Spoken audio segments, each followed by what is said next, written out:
With that said, welcome Caden Watts.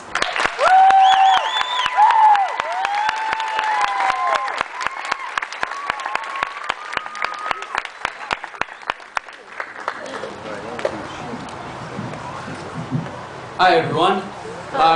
So the past couple of years I've told personal tales. When I first started out telling in kindergarten, I told a story that I had first heard from my grandpa. So this year I decided to tell a story that I heard the original version from my grandpa also. Lewis Carroll's The Jabberwocky is a really great poem that my grandpa told me when I was a little kid. And then I started to research it and we found out there's a legend that Lewis Carroll wrote it from. So it goes something like this. 'Twas brillig and the slithy toves did gyre and gimble in the wave. All mimsy were the borogoves, and the mome rats outgrave. John Lambton never really wanted to go to church, but his father was Lord Lambton, and so it didn't look very well if he missed. He didn't feel like going, but he usually went. On this particular day, he felt like fishing, so he grabbed his fishing pole and headed off to the River Weir. On his way, he met an old man who warned him, "No good will come from missing church." John didn't catch anything the entire day, until the very end, when a little worm-like creature attached itself to his hook. It had 9 holes on either side of its head, tons of little wriggly legs, and eyes that burned with a furious, wicked fire. Eyeing his curious catch, John started to head home. He met that same old man who was coming back from the church services. He warned John, "No good will come from catching something on the Sabbath. I didn't catch anything, only the devil. Beware the Jabberwock, my son. The jaws that bite, the claws that catch. Beware the jub-jub bird, and shun the fumiest bandersnatch." The man hurried off and was gone. John felt uneasy standing in that darkening thicket, so he headed off toward his home. On his way in the door, he tossed that little worm into the well, but for the rest of his years, he just couldn't shake those fiery, wicked eyes.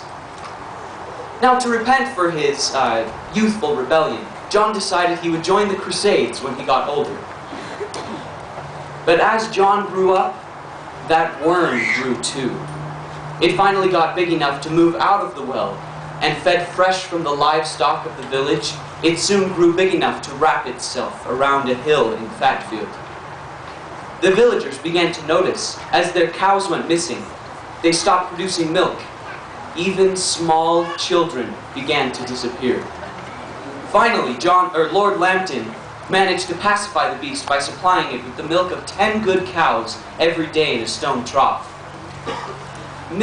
Tons of knights had been dispatched trying to kill the beast, but they had found when a chunk of the worm was cut off, it would simply reattach and heal itself. John finally returned from the Crusades, and he met that same old man. "Ah, so it is the one young Lambton who single-handedly destroyed his father's realm. Your worm grew, and now it threatens to destroy your father's estate. It is called the Jabberwocky, and you must fight it in the River Weir where it likes to rest. I believe you know the place. You must fight it in the river, and its flesh will wash away and not reattach. But once you have killed this worm, you must kill the first living thing you see, or you will inflict a curse upon your family, that 9 generations of Lambtons will not die peacefully in their beds." John's resolve was strong, and he headed off to defeat the beast. But before he left, he made a plan with his father that once he defeated the Jabberwocky, he would sound his horn, and one of the hunting dogs would be released. Thus, they would preserve the 9 generations of Lambtons. He took his vorpal sword in hand. Long time the manxome foe he sought. So rested he by the tum-tum tree, and stood a while in thought.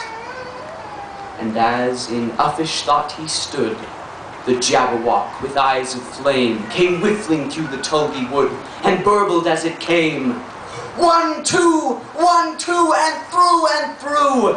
His vorpal blade went snicker-snack. He left it dead, and with its head, he went galumphing back. Upon hearing John's horn sound, Lord Lambton was so excited to be rid of the beast that he went to greet his son.